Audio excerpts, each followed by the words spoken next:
Бүгін 7 октябрь. Карасуу базарында дагы эле кулпунайлар бар. Килограммы 160 сомдон болот. Челеги примерно 450 сомдон болуп калат. Малиналар да бар экен. Малина ал эле үлгүр электер барбы? Кадам жайдыкы килограмм 260 болот экен. Алсаңар болот. Бул кайсыл жакта десеңер, жогоруда гүлзар бар го.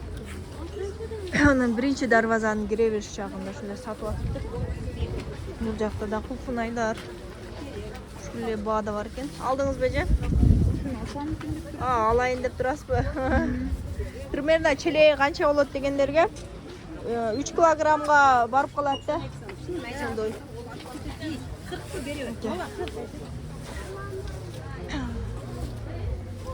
Карасуу базарын сагынгандар үчүн көргөзүп коеюн деп.